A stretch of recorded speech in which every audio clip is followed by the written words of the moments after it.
CEOs, me included, we don't actually know what we're doing. They're all sharks, so all you got to do, though, is know shark behavior. I don't think we've ever talked about this before. We can capture all of the wallet share. First place you start is with the product. That's just the first note.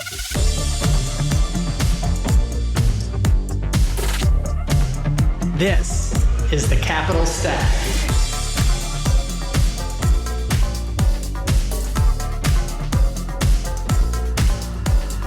Hey everybody, this is David Paul, the host of the Capital Stack podcast, where I talk to investors, entrepreneurs, and operators about all things value creation. Today, I am talking to TX Zhuo, who is a general partner at Fika Ventures, which is a prolific seed fund in Southern California. Prior to that, TX was a managing partner at Karlin Ventures, a student at Stanford, ex-founder of e-commerce, and just an all-around great guy. TX, how you doing today? I'm doing very well. Thanks for having me, David. It's a real treat to get to spend some time with you. You probably we do like 3 or 4 of these a day, right? I try not to. I'm actually an introvert, so some of these podcasts get pretty scary, but once I get started, it actually becomes pretty fun. So I actually look forward to having these kind of real conversations. Yeah, the good news is no one listens to my podcast. So I don't think that's true, by the way. You're talking I've heard great things. You're talking into a vacuum right now. So TX, I would love to hear your background story. Take me from origin story. You know, I believe you're second generation citizen. I'm not even a citizen, so I'm still here on a green card. So I'll tell you more about that story. Yeah, let's go. Point. Let's do it. Let's go. So I grew up in Singapore. For those who don't know, it's an island city in Southeast Asia, and sort of came over here on a full scholarship for college. And I joke with most of my friends these days that I'm the accidental entrepreneur. So in my first year in college, my dad had a health condition, and it forced me to quit school to find ways to support the company, to support my family. So I ended up starting an online textbook marketplace, which we scaled, fortunately, to 10 plus million in revenue. And we had a good exit in late 2006. So left school for a couple of years to start the company, and ended up being one of the best experiences of my life. I think what I learned from that process, although it was a very lonely journey, it kind of inspired me to help other entrepreneurs in similar situations. So I think that's a long-winded way of me kind of finding my way into venture capital. Did you ever run into Valore when you were selling textbooks? Yeah, we were competing with platforms like Book Rafter. That was one of them. I think those were the early days of Chegg, so they were competing with us as well. I think, funny story, we've become pretty good friends with some of the founders at Chegg, and do a lot of investing together with them these days. So I think fast forward 15 years, people who were competing with me back in the day now have become fairly close friends. Yeah, I think there was like a textbook e-commerce mafia like that kind of emerged. I knew there was a guy who was on my podcast. He was actually a San Diego guy named Bobby Brannigan.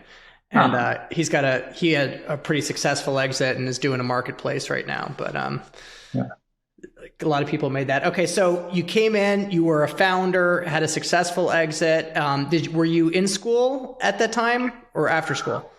It was in school, and I had to take some time off because we just didn't know how to run the company and be full-time students. And I wouldn't call it a successful exit. I think we were fortunate to have a good exit, but we didn't know what we were doing. So when we scaled the company to about 10 million in revenue, we had 28 people working at the company, and that's where we got a bit stuck. So we were fortunate that a private equity fund came in and bought the company, and ended up being a good outcome for my co-founder and myself. I think the biggest irony in it all is that I'm now a venture capitalist, and back in the day, we actually pitched 74 angel investors when we were trying to start a company. And I think with me as a 20-year-old at that point in time, with my backpack on and not having a lot of business experience, no one wanted to fund the company. So it was almost accidental that we had to bootstrap the company, and ended up being a good outcome for both of us. That's awesome. And then you went into Big Four consulting?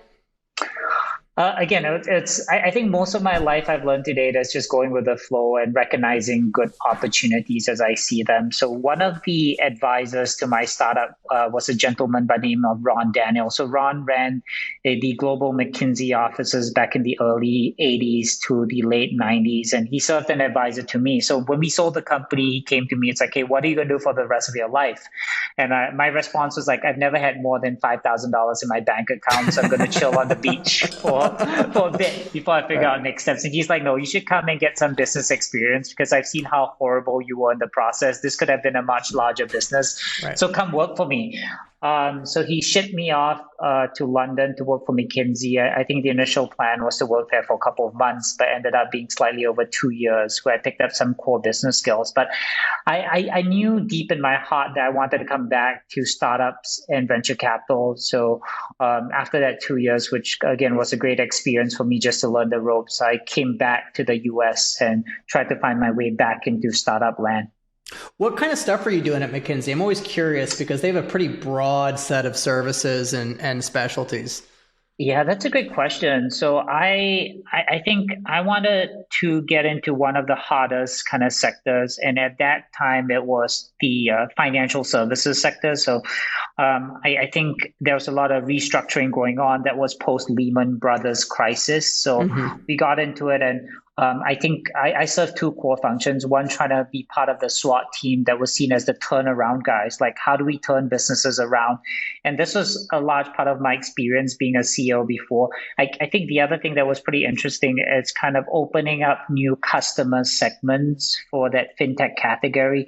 I think at that point back in 2008, financial services was a pretty predominantly offline industry that was fighting its way to do online customer acquisition. So I think that laid the seeds for my future investing career, where fintech has now become kind of one of the core focus areas for Fika, and was also a core focus area when I was back at Karlin.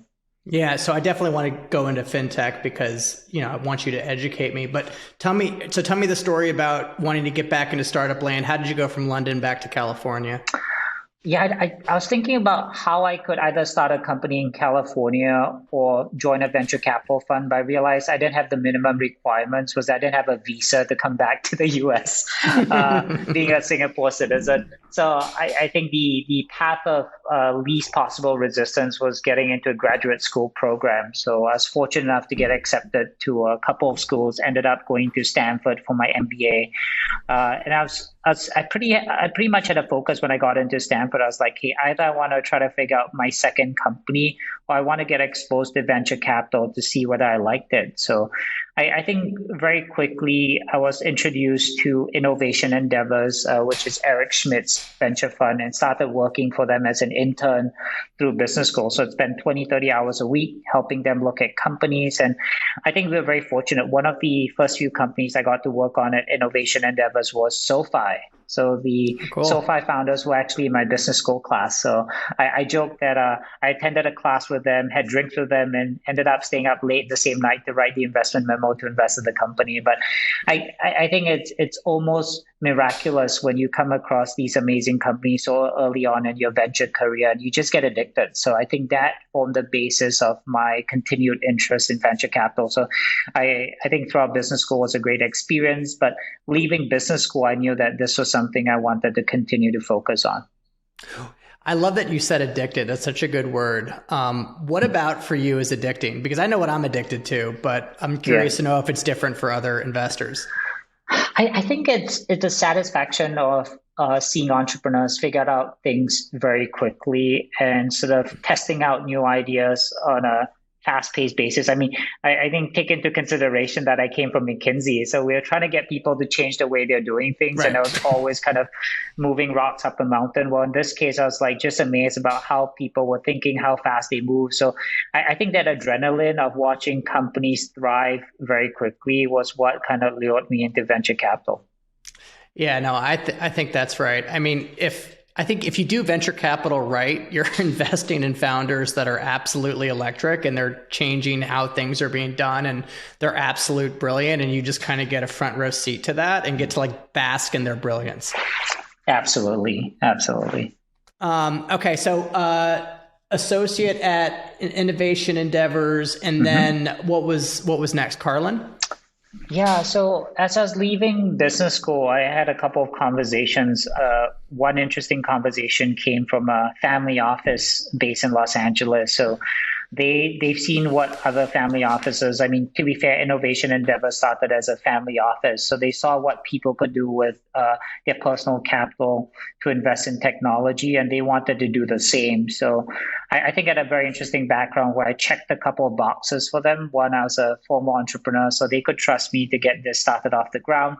I think second, I came from a family office kind of investing background, so I knew the parameters that we had to work with. Which means there are no parameters, right? There are no parameters. Yeah, that's right. But so I felt that and I was willing to take the risk. I think as opposed to a lot of my other MBA classmates whom I love, this was a low-paying job with quite a bit of upside. So given I had a decent financial outcome before, I was able to sort of take on this challenge and build a fund, which excited me. I think this in itself became my second startup.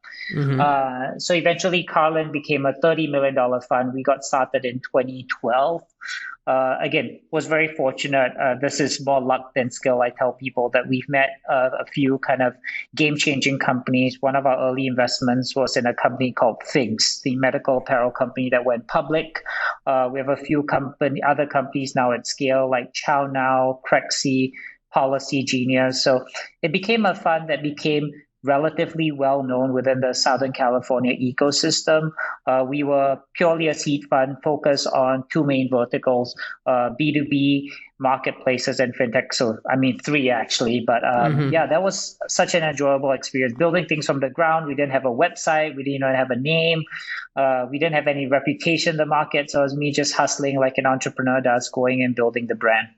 Yeah. And so that was a family office. But it was a single LP, or did you bring on other LPs as well? That was a single LP, and I think their goal was to keep it that way. And I think while I was very excited about what we are doing, they had great ambitions to run a more institutional, larger seed fund. So I think the conversation came up naturally kind of 4 years into it in early 2016, where we are chatting about bringing in external money, and they felt that, hey, this wasn't part of their agenda. They wanted to continue down the same path. So we parted ways in the best possible manner. I'm still very close to them. I still manage a couple of their legacy investments. But at that point, again, this was, I think, David, what I talked about sort of seizing the opportunity and sort of recognizing kind of what's in the moment for me. So at that point, I reconnected with a friend I've known for about 3 or 4 years at that point, Eva Ho. We did a bit of angel investing together. We even invested in some companies. She was a partner at Fika Ventures while I was at Karlin. And we decided that, hey, both of us share a similar mindset in terms of the way we want to support entrepreneurs and how kind of our initial focus would be the Southern California ecosystem. So we kicked off Fika in 2016, not knowing whether we would be successful at fundraising, not knowing whether we had a paycheck coming, but both of us were former entrepreneurs and were willing to take that leap of faith. And how big was the first fund? The first one was 41 million, but I think if you unpack that 41, it involved a lot of conversations. I think I'm very open with your listeners that it took us a full 8.5 months to raise that first fund. And this was us full time doing fundraising. So I'd say like 8 to 10 meetings a day, flying to multiple countries. We even did kind of 2-day trips in coach, by the way, to Singapore to raise money that allowed us to piece together that 41 million. But I think, again, it goes back to us kind of being entrepreneurs. I think we weren't afraid of failure. I think we had the tenacity that most entrepreneurs have that enabled us to close the first fund. I think it's one of those life experiences where if you told me today that's what I had to go through, I'm not sure whether I would have done it. But at that point in time, it seemed like the right decision to make. I feel like 35 million is kind of that number that you have. And this is just completely anecdotal and a number I have in my head. There's no math behind it. But, that I think would make sense for a seed fund to conceptually be successful. How did you think about fundraising and the amount that needed to be raised for the ownership that you needed to hit the returns you wanted?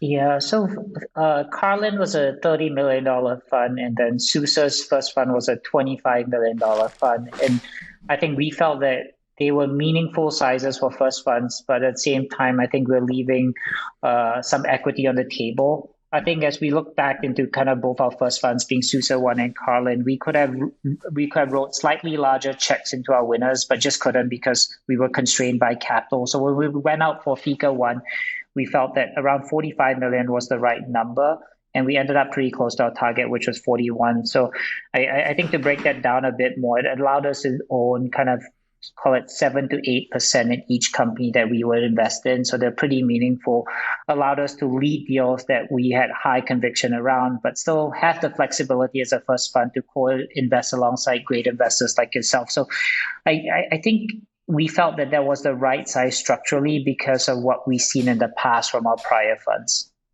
Yeah, no, I think so. I think that's right. And so when you say like the winners, would you say like that would be the, the ones that were coming back and you were like following on for the second, third rounds?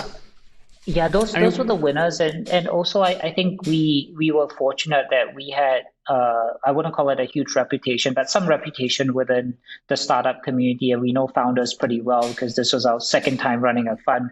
So we had some repeat founders come back to us and say like, hey, if you could write me $1 million check, I would let you lead our round. So with a $45 million fund, it enabled us to do that. I think if we were a $25 million fund, I think we would be more hesitant to step up and write a $1.5 million check. Mm-hmm. Gotcha. And so how do you think about managing risk in a seed fund? Yeah, it's an interesting question, right? Because I think a lot of managers don't take enough risk. I think Hunter Walk had this great post where no one likes to see failures these days, but I think part of those failures are the risks that we should be taking as seed managers. So I think the way we think about it at Fika is pretty different. So we try to manage risk kind of post-investment in a couple of ways. So I think one way is being very judicious about how we spend follow-on capital and reserves. So this might seem counterintuitive, but we said no to follow-on investments in companies that have gotten term sheets from kind of tier one investors. So we feel that the risk-reward ratio is not in line with what we think it should be. I think if a company receives a valuation that's way too high relative to traction, sometimes we won't invest. Right. I think the other thing that we've done reasonably well is that we've taken a conservative approach as it relates to managing LP money. So this is pretty public. I think whenever we pitch LPs, we say the same thing. So happy to put it on record that whenever we have a position that's 10 times in the money overall, so this includes kind of follow-on investments. So we put say $3 million in total in a company, and now our position's worth $30 million or more, we would consider taking a third to half our position off the table at that point to manage risk and manage liquidity to LPs. Obviously, there's some trade-offs we're making with regards to upside, but I think in the long run, it talks about the marginal cost of capital, which we're trying to optimize for. Are you seeing a lot of opportunities for secondaries in today's market? Maybe not today, but over the last couple of years. Yeah, I think it's been a very healthy market, and we've been the beneficiaries. I think with any late stage round, I think we've usually been offered an opportunity to sell part of our position. I think the only tricky part is because we are leading a lot of these deals, I think the founders and the new lead investors want to avoid any signaling risk. Yeah, to say that, hey, your first back at the company has lost confidence in the company, is not investing more. That's not the case. I think we're just trying to manage risk here. So I think there's a fine balance between how much we sell and sort of at the same time being able to manage risk for LPs. But it's definitely been a good environment till I would say the last 6 months. Yeah, no, absolutely. I feel like my emotions with money are like so bipolar and like I hate losing money, and when I make money I feel like it's not enough. Like I'm just constantly unhappy. Yeah. but I just keep running to it. Yeah, that's a trait of a good venture capitalist, by the way. It proves that you're well suited for this job. Good. Awesome. So tell me, you and Eva, who I've not yet met, who I want to meet because I hear she's an incredible mind and she's super deep in the healthcare space, which I'm trying to get deeper into. tell me a little bit about kind of how you want to approach founders, how you think about yourself in the market, and kind of going a little bit deeper there, because I'd love to kind of understand that. Yeah, so when we first started Fika, I think there are a couple of principles that kind of we wanted to abide by. I think both of us knew that we were great at kind of early stage company building, because that's what we did. And sort of we wanted to stay true to our promise to founders that, hey, we're here to help you with things that we know well. And we're never going to venture into kind of new areas where we feel that we might not be the best value-add investors. So I think we agreed that the core focus would always be early stage. So that's pre-Series A for us. I think the second is that we wanted to remain a very focused venture fund. So focus in the sense of we're not investing in kind of 50 companies per fund. We're focused on 25 to 30 companies where we're only doing 8 to 10 deals a year. This allows us to really get hands-on, which is kind of what we love doing, and help companies. I think the second kind of perspective in terms of focus would be a very narrow set of sectors that we support. So right now we focus on fintech, enterprise software, marketplaces, and a bit of healthcare IT. I think that enables us to curate our network to be able to support these founders, whether it comes to talent introductions, whether it comes to potential customer introductions. That's pretty important. And I think the third is that I think we wanted to be willing to swim against the tide, right? I know it's pretty easy to say this, but I think one of our core manifestos, and we always have to remind ourselves, by the way, I'm not saying this comes easy, but I think we shy away from backing what is most popular, obvious. And I think that has paid off over the first few funds that we've had. I think our winners that have emerged from these funds are deals that sort of in the early days, they are passed on by several venture funds. I think very few saw the potential, but I think there's something special we saw in these founders. So they don't need to be kind of 10 out of 10 in any regard, but I think we try to find founders who we feel have a very strong kind of product market fit or founder market fit, where they understand kind of the problem they're going after and have a very unique perspective. And I think they're just very resilient. They're willing to try out kind of multiple things until it works. And those are the founders we gravitate towards. Yeah, it's really hard, I think, for me being an early stage manager, especially when you're talking about deals. I mean, everyone's in the opinion business, right? I mean, and the amount of work that we do to understand an industry and an investment, and then you talk to people, and then everyone's just got like an opinion from like something that they had, like it's a word association, right? And they just throw an opinion out there, or you're paying how much for that, right? And it's just like it can be discouraging. Like you have to have like this underlying conviction that goes beyond what anyone else thinks, right? In order to consensus build. So can you educate me, TX, a little bit? Because I use this podcast a lot for my own personal education. Can you tell me, like, why is fintech is such a hot space? Like, what's the opportunity there for you? Help me understand, because I never really played in that. I was always more kind of enterprise vertical SaaS, and, like recurring revenue business models, being able to pipe additional products in, payments, like all that stuff makes sense to me. But like the fintech, arena, was something that I'd never really explored. So I'd love to hear kind of your take on it from a seed perspective, and why it's so captivating and why it garners so much attention. Yeah, maybe I'll talk very quickly about the evolution. So I think wave one was that online kind of distribution transformation that I talked about. I think back till kind of, I'd say the early 2000s, a lot of fintech was done offline. And I think in the last 10 years, we've seen everything from insurance to mortgage products to banking being done online. And I think the second big change is the consumers' trust in kind of smaller organizations. So I think if we told our parents that we'll be banking with a neobank today, I think all of them would sort of say, oh shit, I think they're going to steal all your money and this is not safe. But I think that's a huge consumer mindset that has helped the proliferation of all these new companies. So I think what's interesting about fintech is that everything used to be handled by very large organization, and now it's truly democratized, where the best product and the best company will win. So I think that's something that excites us a lot about fintech and the opportunity. I think the second thing is that this sounds very cliched, but almost every company, it's a fintech company, I think, in one or other regard.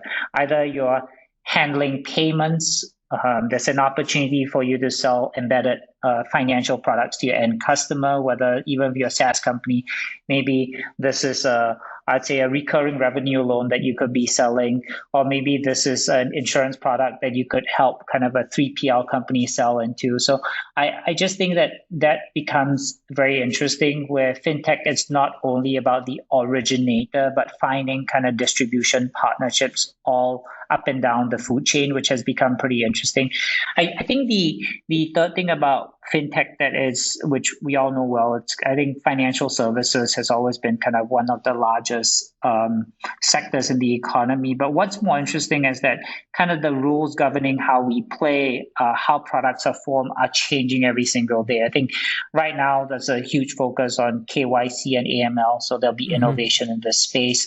I think now with kind of interest rates going up, I'm sure there'll be innovation about how kind of the largest financial institutions think about underwriting and mortgages as well. So I think that constant evolution of the financial sector makes this space very interesting for us. And how does the rising cost of capital, how is that going to affect fintech companies? I mean, obviously it's going to depend on the products that they're offering, but in general, I mean, is this something that is just going to scurry for more innovation? Do you feel like the margins are going to get compressed and the cost structures are going to be hurtful? How do you think about that?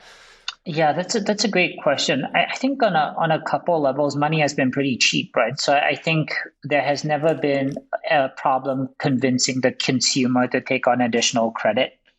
And I think that's going to change very quickly. And kind of, I also think that underwriting standards will get a bit tighter, where even the consumer wants to take on additional credit, I think they'll undergo closer scrutiny. So that's going to be pretty interesting.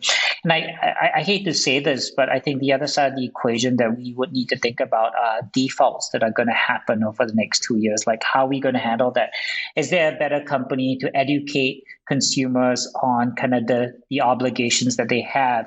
Is there a better debt collection platform that helps companies predict which segment of their consumers are likely to default? So I think it'll bring along a whole new wave of innovation, but more on kind of the debt management and repayment side of things, rather than, I would say, credit origination.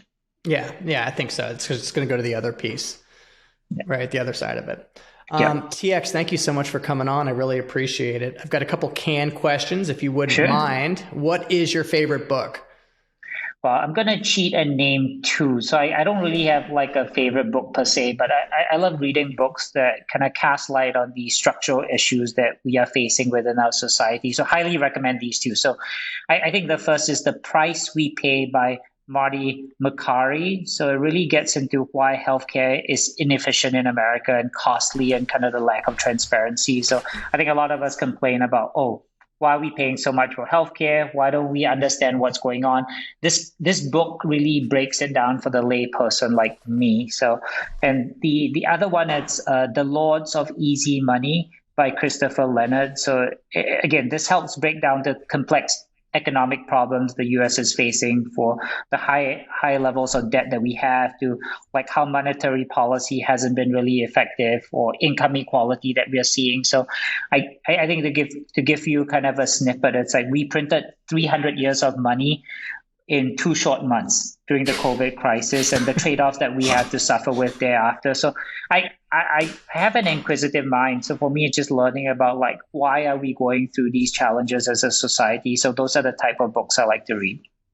Yeah, I mean, the whole like COVID money, stimulus, PPP, money printing, I've been talking about that a great deal. And I have a lot of people who quickly say, well, we really needed that, right? Or else everyone would go out of business. And I'm like, I don't know if that's true. I think that still was an exorbitant amount of money that was pumped into the system. I agree. I don't think it was sustainable. It's like a one-off shock to the economy. And yeah, you're right. It can be argued whether we truly needed it. Maybe it was like short-term pain that we had to live through. Or was it too much? Like, could we have done half as much, right? Or it's just, the amount just seemed exactly a little... right. Because I mean, like, just you read all these fraud stories. I mean, it makes you want to throw up. Yep. Awesome. Best piece of business advice you've ever received? I think it's being open-minded about where the next opportunity might come from. But if you feel it's the right one or the wrong one, don't be afraid to take the leap. Yeah, I think the only way you know if you're correct is if you take the chance. This was what Ron Daniels told me when he convinced me to join McKinsey. And then when I was leaving McKinsey, he's like, hey, this is probably the right decision for you. So I think I've kept that mindset throughout my career, and it served me pretty well. Awesome. Everybody, thank you for tuning into the Capital Stack. We drop an episode every Tuesday on all your favorite platforms, Apple, YouTube, and Spotify. If you like it, please subscribe, comment, tell a friend, and we'll see you next week. Bye-bye. Thank you for tuning in to the Capital Stack Podcast. Make sure to share this with someone you know that can benefit from this content. Remember to support this show by rating, reviewing, and subscribing. David Paul is the founder and general partner at DWP Capital. All opinions expressed by David and podcast guests are solely their own opinions and do not reflect the opinion of DWP Capital. This podcast is for informational purposes only and should not be relied upon for decisions. David and guests may maintain positions in the securities discussed on this podcast.